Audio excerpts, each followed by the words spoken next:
I am recording this webinar, but it is only recording me, of course, and that's because we put all of our webinars that we do on our Acland Burghley YouTube channel. So if people can't attend them, they can watch at a later date. So the information for this will be in the Acland Burghley Family Bulletin. If you're joining us as a parent from another LSWAP school, then please feel free to drop me an email for any of the resources that I talk about today. Or if you go to the Acland Burghley website to the Year 12 page, you will be able to find everything on there. Just to introduce myself, if you don't know me very well, I am Laura Stanley. I'm the Pathways and Progress Leader, or one of the Pathways and Progress Leaders at Acland Burghley School. And as part of my role, I'm responsible for Year 11 into 12 enrolment and transition, and I'm also responsible for post-18 transition. So anything that students do after they leave sixth form is sort of within my remit.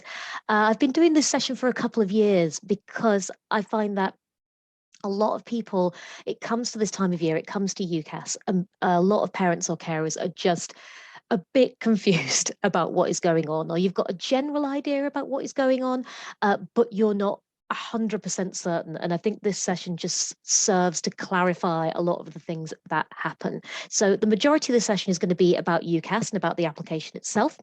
I'm also going to talk a little bit about what happens later in year 13. So what happens in terms of offers, what happens in terms of accepting those offers and what that means, and a tiny bit about finance, but only a little bit because I do a full webinar during year 13 about student finance. And at the end, I'm going to talk a bit as well about what kind of things your young people can do if they are not wanting to go to university, because I'm aware that we put a lot of emphasis on uni as the pathway. And I know for us at Acland Burghley, the vast majority of our students do go on to university, but it isn't the only way forward. So there are a few little bits at the end about that. I will answer any questions at the end of the presentation. If you'd like to ask a question, there is a chat function and a Q&A function at the bottom of the screen. Please feel free to use either, and I will pick up questions at the end once I've finished with the presentation. So thank you very much. I will get going.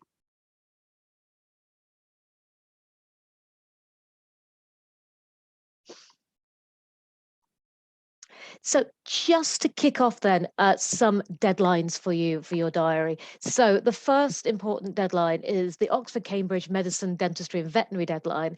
The actual deadline is the 15th of October, but that falls on a Saturday this year. So realistically, the deadline for students is the 14th of October. The last day that we can send the application as a school will be the 14th of October. So they will need to have it completed by then if they're applying for any course at Oxford and Cambridge or any medicine adjacent course.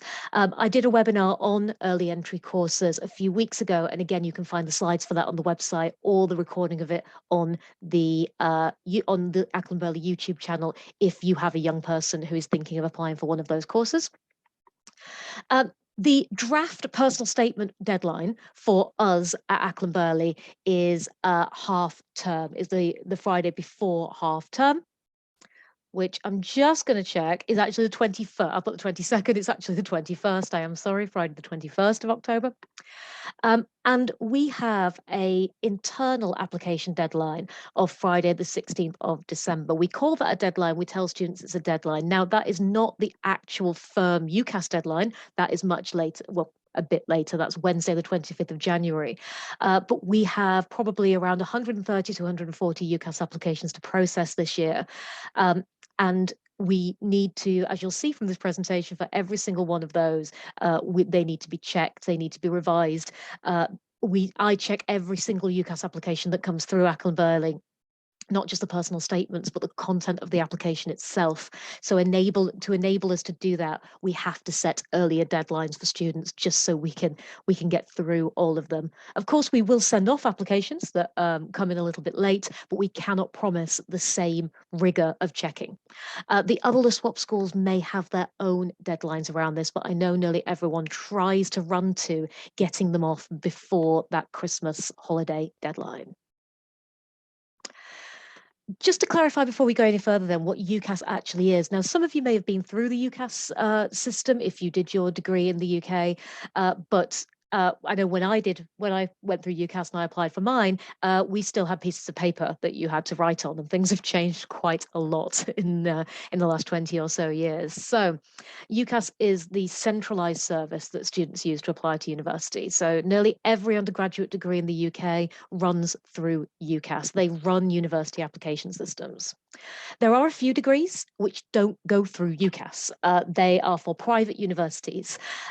If an institution isn't on UCAS, chances are it's a private university, and in that case, you are unlikely to be able to get a loan from the government to cover your fees. There aren't very many of them, but please do check. And if you ever get into a situation where you don't know about that, please get in touch with your child's head of year, or feel free to get in touch with me and I will check it for you, because we have had before a few young people who've got to the point of wanting to accept an offer, and it's been for a university where they can't get a loan, and obviously then things become extremely expensive.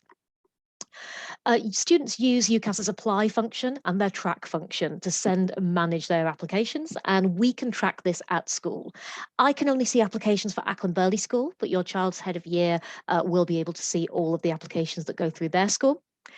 We can see where they've applied and when they've applied, and the student themselves does not send the final application to UCAS. We do. We are the ones that press that button in the end. It costs £26.50. And for that £26.50, you can apply for up to 5 courses. Those 5 courses can be at different universities. They could all be at the same university. There are a few exceptions around Oxford, Cambridge, medicine, which again, I've been through in previous sessions. You can only apply for 1 course at Oxford or Cambridge. You can only apply for 4 courses in medicine or medicine adjacent courses. And the other one, so the other 4 in the case of Oxbridge, the other 1 in the case of medicine, needs to be for a different kind of course or a different course somewhere else. So that's just the overview of what UCAS is. Of course, it's all done online now. The process then, to just to give it to you on one slide. So what students have to do is they set up an account with UCAS. Each school will have its own buzzword. Our buzzword is nice and easy, Burghley 2023. This will be available from your child's form tutor. That buzzword connects their application to the right school. So please make sure that they enter that. Otherwise, we can't see it and we don't know what they're doing or what they're up to. And we also can't add their reference or their predicted grades. So they must use the buzzword. They then enter all their general information, their admin information. Plenty of help is available from the school. That's the nice, easy bit. It's just things like their contact information, essentially. They then enter their qualifications. All the qualifications they've got or are getting go into their UCAS application. They choose their 5 courses, or up to 5 courses. They put in their personal statement.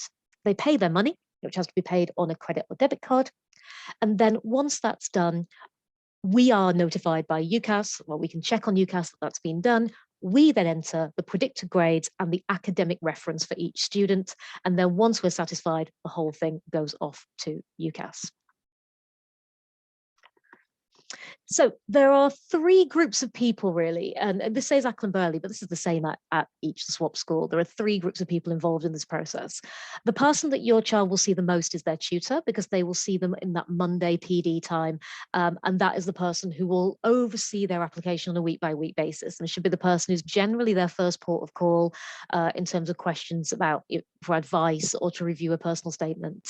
And the other thing the tutor does is they compile the reference, so they put it together out of the academic references that the subject teachers write. Those subject teachers, a student is given a reference per subject. They're also provided with predicted grades, and subject teachers as well are really good to turn to if a student applies for a course that has an interview or a pre-assessment, or they need a portfolio, because they are obviously the subject specialists. And then there are us, the sort of wider team above that, the heads of years, the director of learning, and the pathways and progress leaders in the case of Acland Burghley. We also advise, we review the overall application. A big part of my job is reviewing personal statements and references. Students are welcome to send their personal statement to me. And then, of course, as I said, we send that application to UCAS in the end. So I'm just going to run through then what the 3 different sections of the UCAS application look like? And then I'm going to show you what a UCAS application looks like, so what your young people will be able to see when they log in. And I'll also show you some of the resources that we give to them that help them to navigate that. So the first section they should fill in is called the profile section. And this is basically the admin section. It's very straightforward. The only things they might need to check are their nationality status or their residency details, and also the finance section. Now, for 99% of students, they should be selecting what you see on the screen, student finance services. Occasionally, there are students, if we have a young person who is not a British citizen, or it does not have settled status post-Brexit as an EU citizen, then they may not be entitled to a student loan. But every young person who is British or is settled is entitled to the student loan services from the government. Again, if you are unsure about that, or you're confused about that, please get in touch with your child's head of year or get in touch with myself. And all students have been given a physical step-by-step guide. It's like a booklet that comes from the SWAP with all the information they need. But I also have a PDF version, which I'm just going to show you. I'm going to show you a PowerPoint version, but it will be a PDF version that I email you. And this, I use this one instead, just because it's got loads of screenshots on it. And I think young people tend to find it a little bit easier because they're looking at it via the same as what they can see on the screen, instead of it just being lots of text. So as I said, this is the PowerPoint version. It's got all the things like the useful dates and whatnot on there, but then it also goes through like this, and it shows them literally screen by screen what they will be able to see, and it tells them exactly what to do. So this is what your password should be like. This is how you verify your account. This is what you will see as you log in. This is what to click on, circles and whatnot. And this is what your hub will look like, and how to navigate around, how to link everything in, and what everything looks like. Now, this is the language on this is quite Acland Burghley central, because I've done it for Acland Burghley students. But again, if there is any young people, any parents here of young people from other SWAP schools, if you would like a copy of this, please let me know, and I'm more than happy to send it over. So that's the profile section. The next bit they should fill in is the qualifications section. So the key bit of information that you will need is that they will need all of their GCSE, BTEC, whatever qualifications they've already got. They will need the information about those to go into their application. So they will need the subjects. They will need the type of qualification. Is it a GCSE or a BTEC? Which school they did it at. And they will also need, and this is a stumbling block, they need the exam board. That is on their GCSE certificates. So they may need some help finding out those GCSE certificates.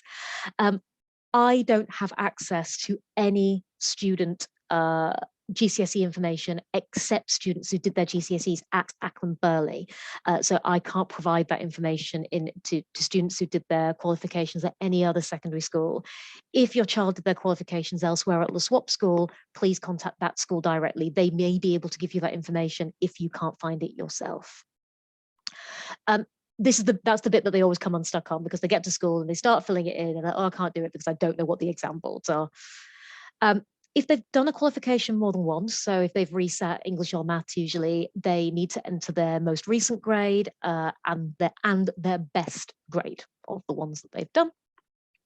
And they also need to enter any qualifications that they are currently doing. So any A-levels, BTEC, CTECs, or GCSE resets that they are currently working on need to be added to their UCAS form. We always have lots of students each year who submit it to us, to the school, without putting their current qualifications in.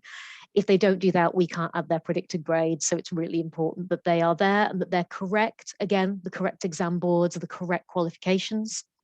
And each the SWAP school needs to be entered separately. This is a bit of a pain, but it is just the way that UCAS is set up. So for example, if your student studies a BTEC applied science at Acland Burghley, and they do math studies at Parliament Hill, then they will need to add Acland Burghley School and put the BTEC in, and then separately they will need to add Parliament Hill and put math studies in under that school. It's because the qualification has to be linked to the right exam centre, and they are done by school, not by the consortium. So that can be a little bit of a pain, but once they've got the hang of it, it's quite quick to do. All that, by the way, is in the guides, and it tells them exactly what to enter, exactly what to put. They then have to enter their courses. So what courses they want to apply for at university. It's really important that they pick the right ones, obviously, to make sure they're right for them. But from a practical point of view, once the application has gone, it's difficult and often impossible to amend it. So once an application goes off, if a student has put down that they want to do, 5 physics courses, they change their mind, they want to do 5 astrophysics courses, that can't be changed through UCAS. You have to call each uni and ask them if they will change it, and it's a real pain. We ideally don't want to be doing that. So in terms of the courses that they choose, they should look really carefully at a variety of things, not just the course itself, obviously that's very important, but the type of uni, the location, graduate destinations. It can be worth looking at league table rankings, be a bit wary, they all use different criteria, and check it out by subject as well as by uni. And they should be using Unifrog and UCAS to narrow their ideas down. All the SWAP students have a Unifrog login via their tutor. If they don't, ask them to ask their tutor they'll need a code to log in. One thing that you will possibly be involved in with your young person is helping them with that, how to choose a course. The best way by far is to actually go and visit the university. Now, we're aware that that's not always the case, and things are now open again, thankfully, post-COVID, but it's not always financially or practically possible to go and visit, 5 different universities. In that case, nearly every campus now offers virtual tours, virtual open days, workshops and tasters online. But I do recommend that if they can go, they should at least try and visit their favorite, their primary choice, because they may feel quite differently about it once they get there and once they see the city and where they might be living. So once they've narrowed down their choices, making a short list of 10 on Unifrog is a really good idea. And they then need to just be really honest with themselves about what they want to get out of their university experience.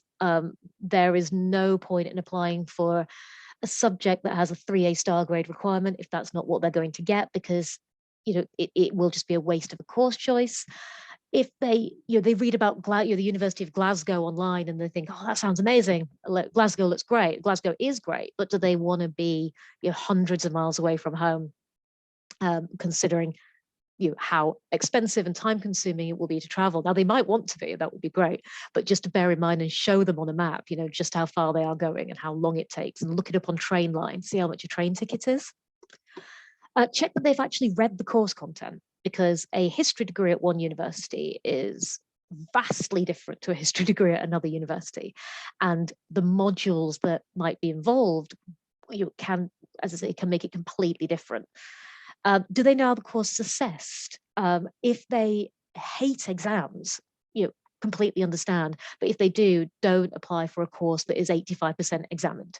They should be looking for courses that have more either open book exams or a coursework assessed or assessed over time. And does the course link to what they want to do in future? Now, we know a lot of young people don't know, which is also fine. But if they're not sure, does it keep their options open, or does it funnel them down a particular direction that's going to be quite narrow?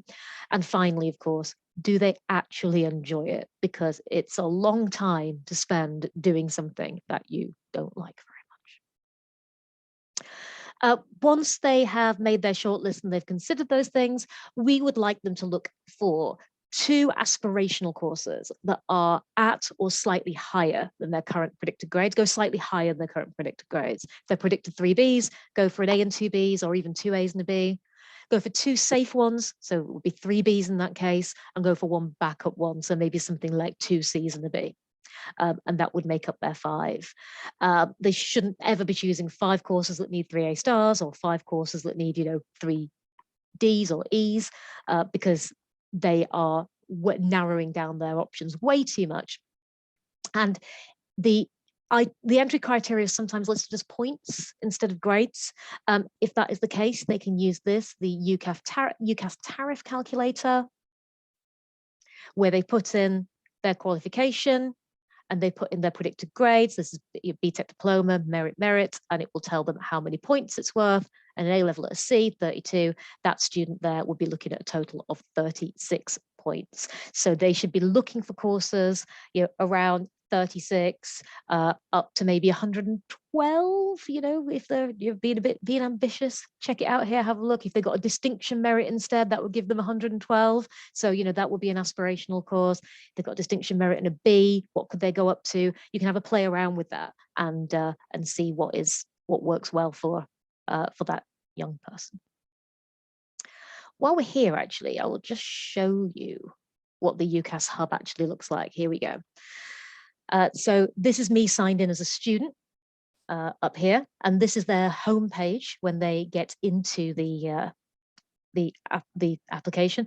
It's got a UCAS, there's a tariff point calculator on there actually, so there we go, an A star will give you 56 points. And there's loads of other bits and bobs. It will put, as I said earlier about favoriting courses on Unifrog, you can also do it on UCAS, and if you do that, it will drop them in here for you, a handy map, so you can look how far the University of Aberdeen is. And when you sign into UCAS, it asks you what your preferred subjects are, and that will then give you some suggested events that you might want to attend. I can't remember what I put in when I set this up, because it's giving me some random ones, but it does tailor them to you. Oh, I obviously put law. There we go. And you can see my sort of fake application here that I've requested, linking it to Acland Burghley School. Tells me that. You can see that it started to fit, it filled in some of my personal details. You get a little tick once it's filled in, once you click save. If you've partly filled it in, like this one, you get this little half moon symbol here. So education, you can see here that I've got Acland Burghley School and I've got my applied science BTEC, and I've got the Sonta Union School and I've got my history A level there. So I can just see that a couple of people have raised their hands. I've just asked, Percy, if you've raised your hand, I've just asked if you'd like to ask your question. Hi, we can't see your screen. Oh, okay. Oh, how strange. Let me stop the share and start again. Thank you for letting me know. Oh, right. Mm-hmm. Let me try this. How's that? Yeah, that's fine. Is that fine? Thank you very much. Thank you for saying that. It must be the way that I switched over in the screen share, but thank you very, very much for letting me know. Let me go back to the start then, so you can see the hub. This is the student's homepage, calculator, favorites, map, and events that I was talking about. And then it saves all their application process, so they can always come back to it. Here's the profile section I was talking about before that they can fill in. As I say, when it's complete, it goes green. If it's partially complete, you get this half moon symbol. If you haven't started it yet, it tells you that you haven't started it. So this is the section they should complete first, including education. You can see here School 1 with the BTEC and School 2 with the A level, so how you add in. And you can see there that I've started putting in some GCSEs as well, so you can see what GCSEs look like when they're added in.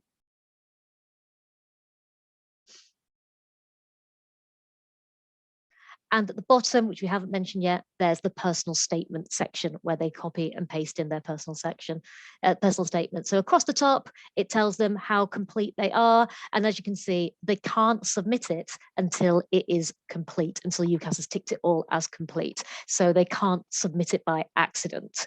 Even if they did, it wouldn't be submitted to UCAS. It would be sent to me or the equivalent of me at whichever school your young person is studying at. So it can't be sent off to UCAS by accident by them. Don't worry about that.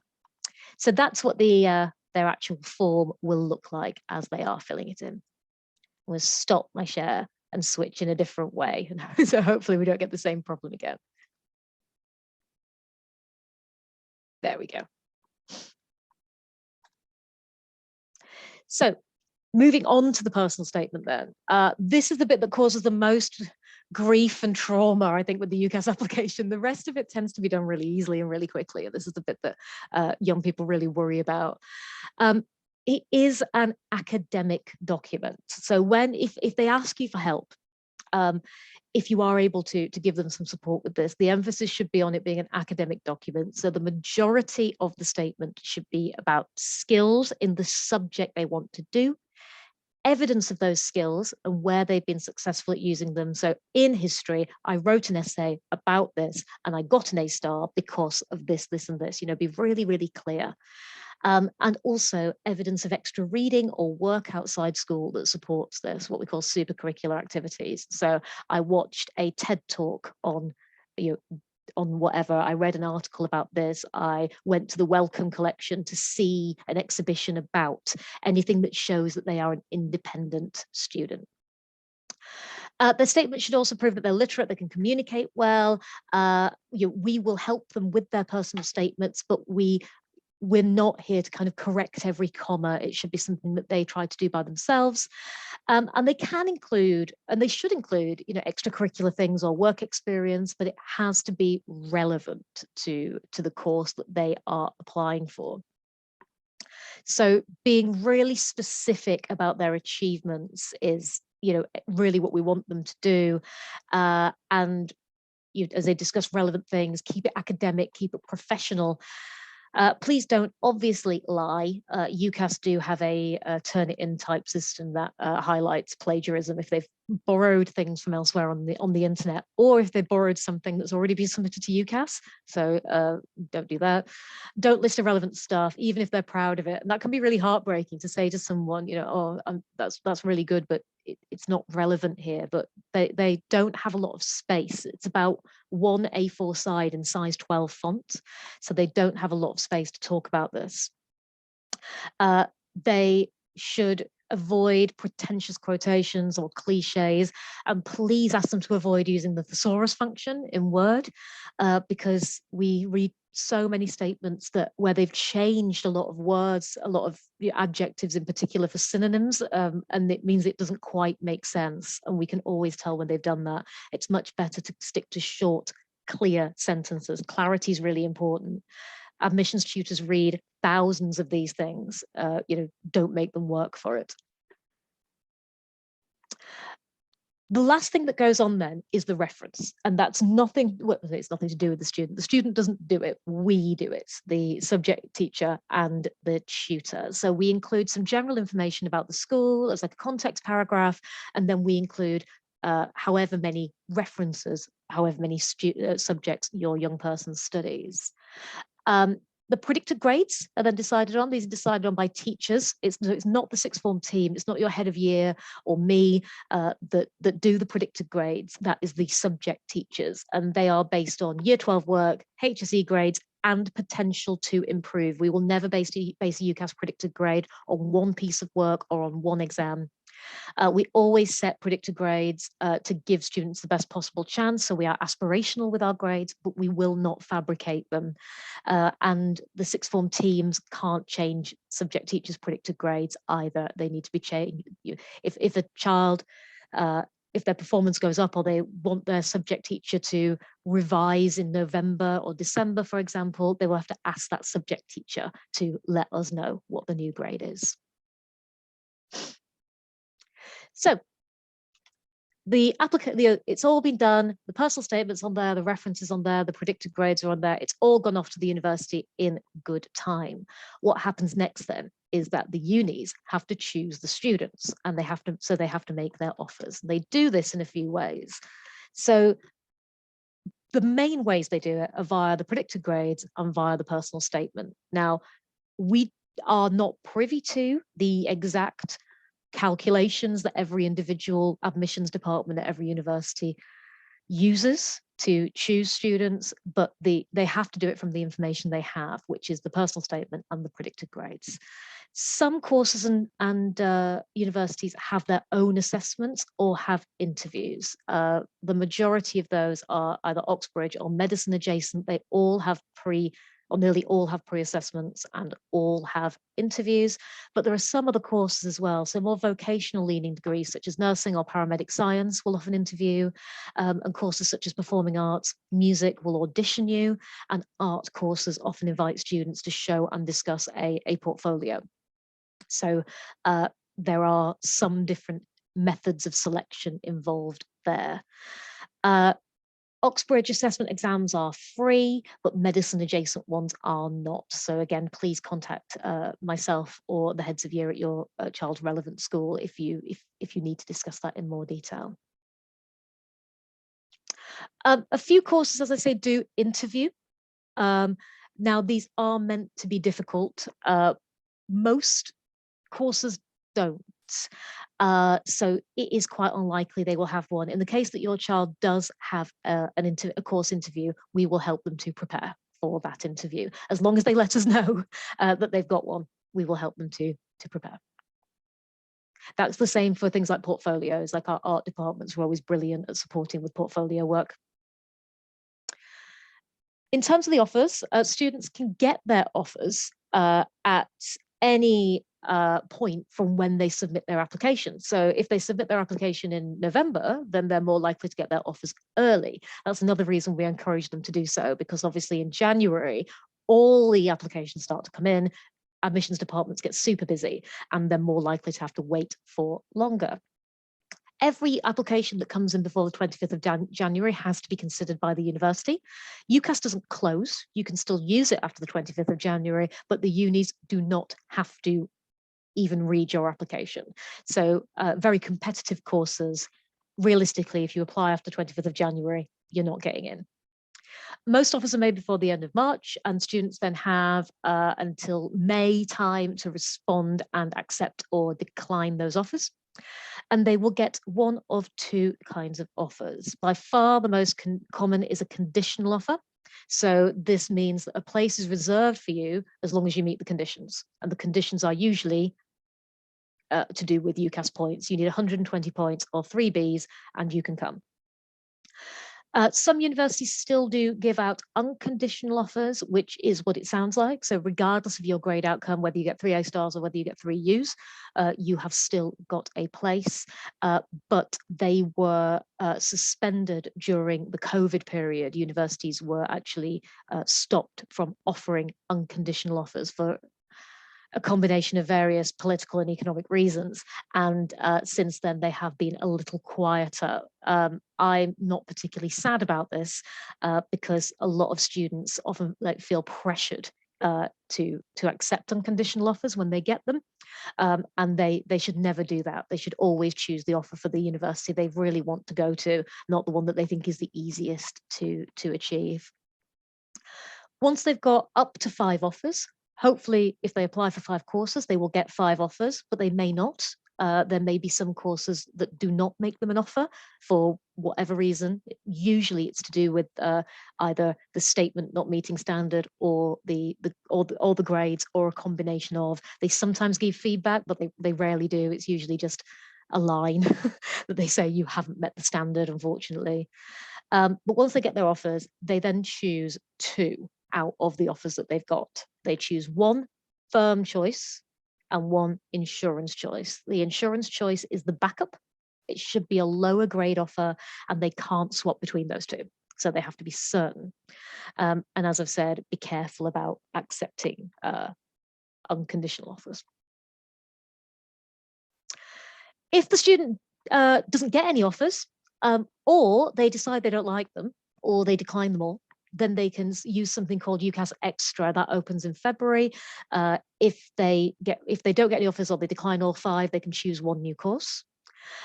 If they accept their offers, but then when they get the grades in August, they don't meet the standard and they don't get in, they're eligible for clearing. Clearing is just a big list of all the courses available through UCAS that are not full. And you can also use clearing to trade up in inverted commas. So if they've applied for courses that are all Cs, they end up getting all Bs, then they can look in clearing to see if there are any courses that have a higher entry requirement that they want to go to instead, decline their offers and choose a new one. And clearing actually opens in July. So if a student changes their mind at this time in the year, and they decide that they don't want to go to that uni anymore, or they don't want to do business studies anymore, they can use clearing to find a new course. Very briefly then on paying for university, I'm really aware how daunting fees and loans are and how much things change in terms of fees and loans, and things are very different now to when a lot of us were at university. But what we say is, please don't be too worried. Now there is there is no or should be very, very little to pay in advance, sometimes an accommodation deposit, but no fees or anything in advance. And the fees loan goes straight from the government to the university. The young person will never see it in their bank account. So the amount of money they borrow each year, about £9,000 for their fees, they don't have to deal with. It just goes straight to the uni. The maintenance loan does go into the student's bank account 3 times a year at the start of each term, split into roughly 3 equal payments. They get that each year that they study for their first degree, and then once they graduate, the payback amount is taken out of their wages. So they don't and that's all done via Student Finance England. So they don't need to worry about that particularly. It's quite a straightforward system. The amount they pay back per month is actually pretty small, especially when they earn up to about £35,000 a year. If you earn £30,000 a year, you pay back 9% of everything you earn over 27,250, or is it 556 now? You pay back 9% of everything you earn over about £27,500. So if you think about a young person earning 30 grand a year, they pay back 9% of the difference between 27,500 and 30,000. It works out hardly anything. It's about £15 a month. As the more they earn, obviously the more they pay back. The deadline for applying for this is always the end of May. And students can apply before they accept their offers if they want to, but where they study and where they live affects the amount of money they can borrow. So if you live at home, you are given less maintenance loan than if you live away, because obviously you have to pay for rent. And if you live in London, regardless of whether you live at home or you live away from home, you get more money because London is horribly expensive. So if they can wait until after that, better. I don't want to go into that in loads of detail now, but as I say, I do a full webinar on that next year, and we're available for support around student loans. So a few things to do to help them out. Here, encourage them to be realistic, help them to attend open days if you can, help them with their personal statements, or if you don't feel confident doing so, encourage them to speak to a member of staff and just discuss things with them. There are some various links on the end here that might be useful. Just 10 minutes then on what they can do if they don't want to go to university, because as I've said, they just don't have to, and there are other options. It's not university or nothing. So college and FE is often overlooked, but actually it can be good for young people to do another year, often just one more year at college or FE, especially if the qualifications they've done for their BTEC or their A-levels now don't quite link up with what they want to do in future, so they've changed their mind. So Art Foundation is really, really common, really popular with our students. We've got a brilliant experienced art department, and it's great prep for uni if they want to go, particularly for BTEC students. And standalone foundation years are usually free if a student is under 19 when they start, so they don't have to pay the tuition fees. They also won't get a loan to live on while they're there. So most of our young people have to live at home while they do it, but if that works for them, it can be really successful. And again, there are lots of specific vocational level 3 courses out there that can help students if they've kind of done something different at A-level, then change their mind about what they want to do. So don't write off college and FE courses.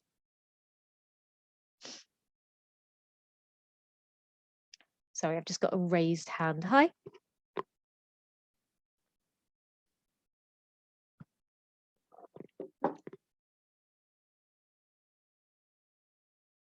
No worries. If you pop your question in the chat, I'll come to you in a sec.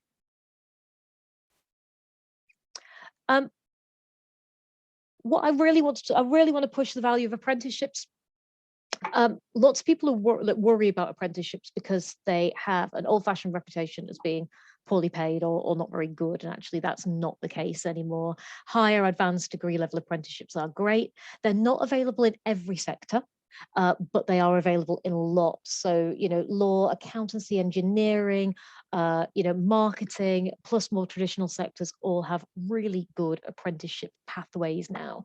And actually, these opportunities, lots of companies, lots of sectors are just actively promoting apprenticeship learning now. What used to be lower level, their entry level jobs are now converting into apprenticeships, and they're improving all the time. Degree level apprenticeships are often thought of as the gold standard because you get a degree while you do it. You don't pay any tuition fees if you do that, and you earn, so you don't need a loan. So they're very attractive for that reason. The downside is it takes about 5 years. So you have to be quite dedicated. If your young person is not sure they want to do 5 years in the same sector, then a level 3 or a level 4 apprenticeship, usually between 12 and 18 months. They're all paid. Some of them are paid relatively very well. And after that, they can go to uni if they want to, or they can get a job, or they can go into full-time work, or whatever else. It is worth bearing in mind that some apprenticeships are super competitive, especially at really well-known firms, so Google, for example. And the most competitive degree apprenticeships are definitely harder to get than a place at Oxbridge. But that is the absolute most well-known, most famous apprenticeships. Other apprenticeships are not that hard to get into. Unfortunately, and this is one of the most frustrating things about apprenticeships, there is no kind of UCAS for apprenticeships. They are collated by the government, and they are collated by Unifrog. So you can go onto the website and you can search for it. You can search by sector, you can search by distance, by postcode, different things. And you can also set up alerts. So a student can set an alert, tell me about all apprenticeships within 15 miles in digital marketing, for example. But they do have to monitor that themselves. And each opportunity, because it's offered by the employer, has a unique application process. So they have to go through a new application process each time. And they often involve various rounds of interviewing. So an application form followed by a phone interview, followed by a group interview, followed by a task a day. It's just as varied as any job application. It's much, and as you can tell, it's much more like a job application than it is like a UCAS application. And it can be time consuming. If students are dedicated and they really know what they want to do and they're work ready and they're confident, apprenticeships are brilliant. They do have to be quite resilient because they will normally have to apply for a few before they are accepted. If they are thinking about that after year 13, start looking in October. There are a few rounds of them. You get a load that come out in October, a load that come out at the end of February and March, and then a load that come out again kind of May. So they are the times of year to look for apprenticeships. Just having a conversation with them about apprenticeships is a really good idea. Just one point I will make is that the vast majority of apprenticeships are in London, so they could really take advantage of that. They have access to apprenticeships that lots of young people don't, but I would recommend that they get some work experience in the right sector before they commit to an apprenticeship, because they are so much more, obviously it's a job, it's not a qualification, so they have to be certain that it's right for them. Another option is taking a gap year or deferring. So if they know they want to go to uni, but not right now, they can defer. So they can apply now and go through all the support of school and get help with their personal statement and so on and so forth. But when they fill in their UCAS application, they just put that they want to start 2024 instead of 2023. They will then be made their offers and accept their offers in exactly the same way as students going in 2023.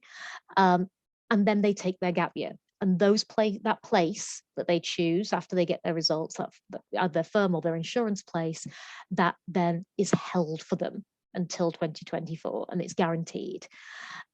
If they change their mind during their gap year, they can just let the uni know that they don't want it. They're not contracted to go in any way. And just worth bearing in mind that deferrals aren't available for all courses, most but not all. Some courses will let you apply now, say you want to go in 2023 and then let you change to a deferral, but they don't have to. So that is, again, worth bearing in mind. If a student changes their mind in, say, May of year 13, says, I do still want to do this, but I don't want to do it this year, I want to do it next year, they can ask for a deferral, but they're not guaranteed to get one. They might have to start the process again. And of course, there is always a work option.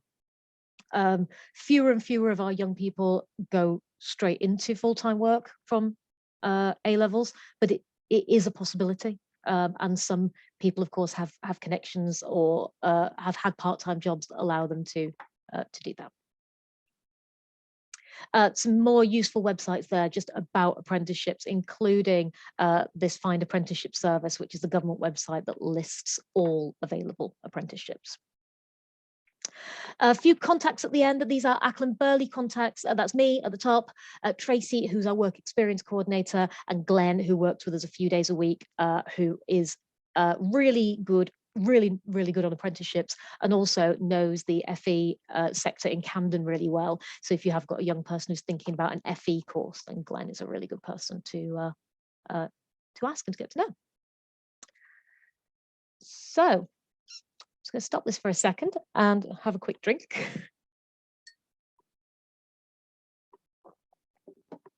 And I will have a look at a few questions. So I'm going to just start with the Q&A.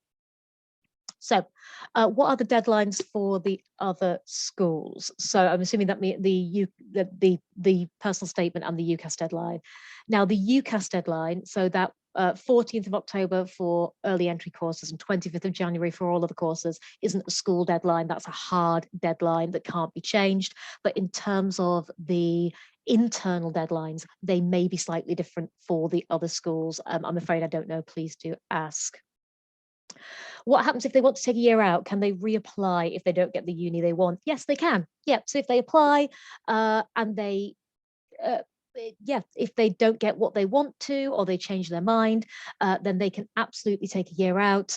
I have supported 8 ex-Burghley students this year who have decided, who left us either last year, a few years ago, and have decided they want to go to uni now. And I've helped them with their personal statement, with references and stuff like that. So we do offer support for students who have left. Again, it might vary school by school, but we certainly will always do a reference for students who, every school will do a reference for ex-students. My equivalent at Parliament Hill will be the head of year. So I think it's Max at Parliament Hill is the head of year 12. This is a really good question, actually. Thank you. Does the student need to put their courses in order of preference, and do individual students see which other universities they have applied for? No. The university can only see that you have applied. In fact, the admissions department can only see that you've applied for that course. So they can't see any of the other courses or unis that you have applied for. They just get sent your application. I know there are apocryphal stories. I heard this when I was applying, that you had to put them in order of preference on the form because the unis saw them all and they wouldn't have you if you put them down 5th or whatever. I don't think that was ever the case, but it is certainly not the case now because they just can't see the other things that you apply for.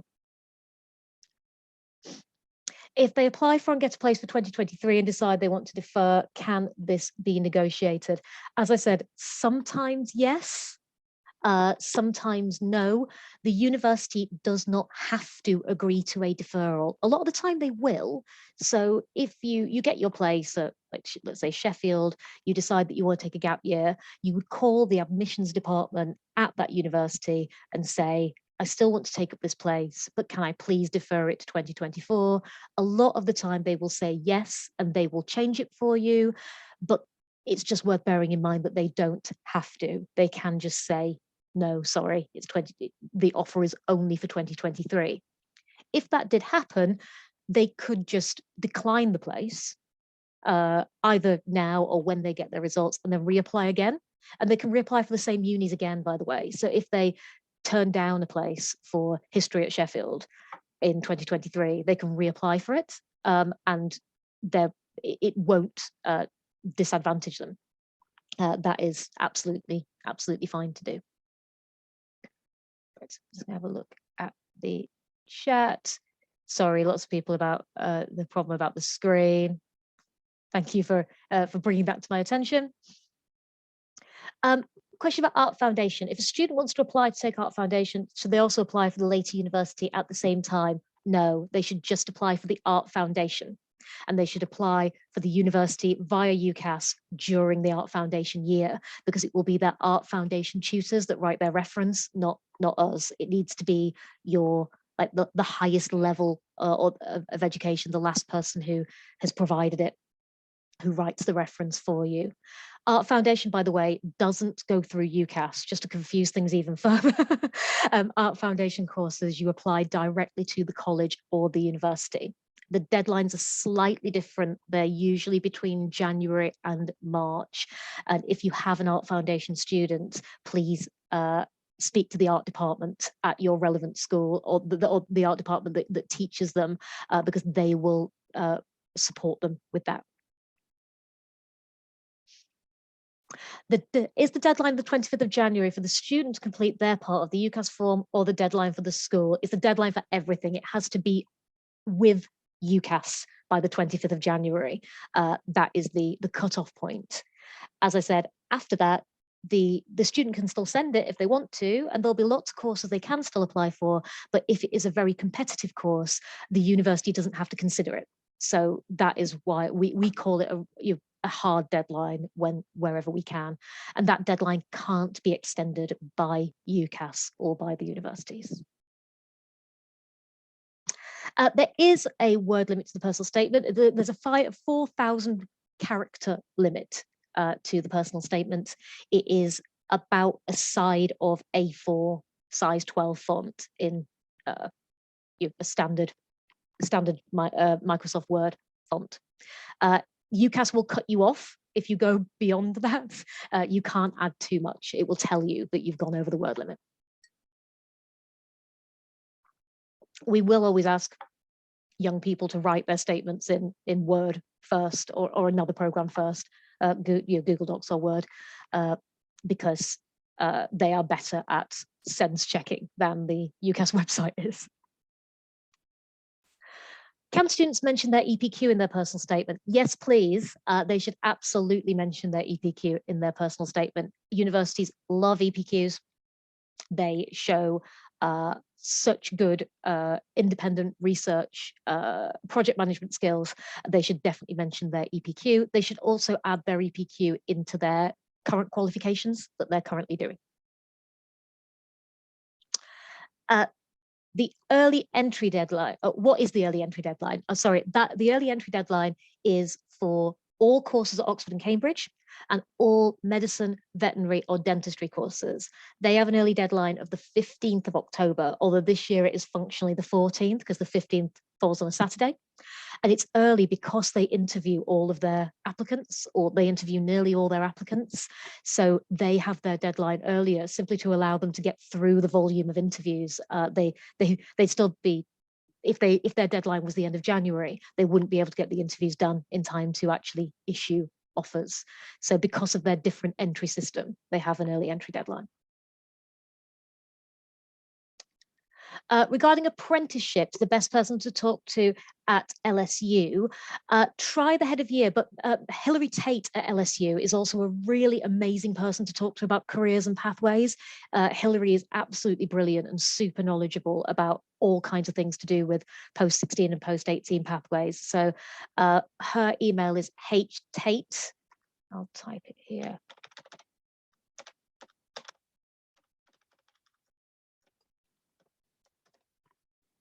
And if you tell her that I sent you, but she is absolutely brilliant. She is great. How do students know predicted grades? So they can ask for them. So the predicted grade deadline for teachers hasn't actually passed yet. So teachers haven't yet done their predicted grades. It's the end of this term. So subject teachers have to do their predicted grades and their subject references by the end of, I think it's actually the end of next week. These are then checked by heads of departments and checked by people like me, just to quality assure them, and then they are sent to tutors. The tutors then compile that into a full reference to go on UCAS. Now, that predicted grade isn't set in stone. It can change and often does. You know, September, October, November, that grade might go up. But the first predicted grades are due at the end of this term. Students can just ask their predicted grades. Their teachers will give them to them. And when will they know when the predicted grades are? Not until September, because as I say, the staff haven't actually submitted them yet. So that is they can ask from September and find out from there. Okay, I think I've covered everything in there. Let me just check the Q&A. So you mentioned the application was received in UCAS, say in November. They might get offered straight away. Does this penalise the swap student as they can't send their form until much later? Oh, they can send their form whenever they want. They can send their form now if they want to. I wouldn't recommend it because, well, I mean, they can't send it now. They don't have any predicted grades. No one will send their form now. They're not sent in the summer.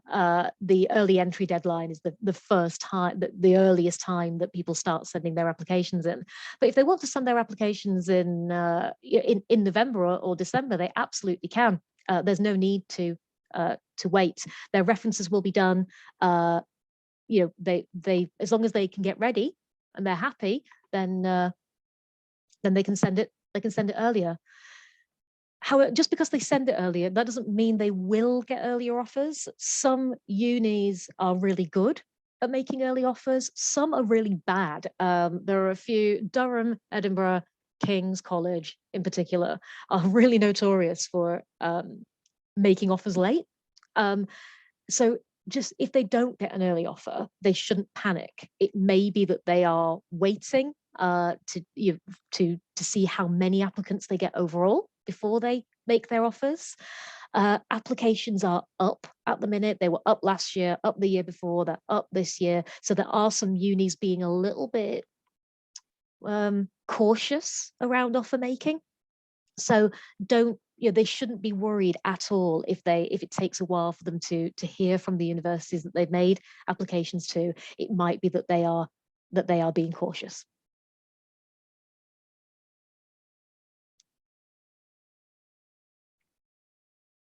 Okay. Is there data available on how many applications there are for a given course? Some unis release it, some unis don't. You can check. You can have a little dig around and see. Oxbridge release it. They will tell you exactly how many applicants they have and exactly how many acceptances they make.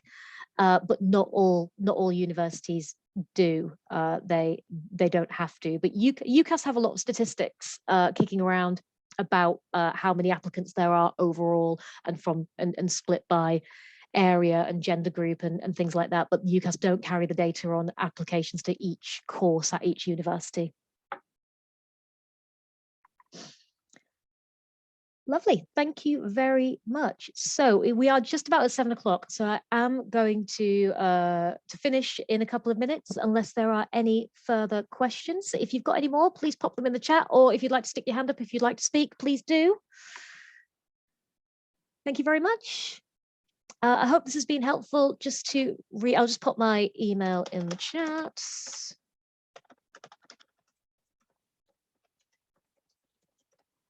There we go.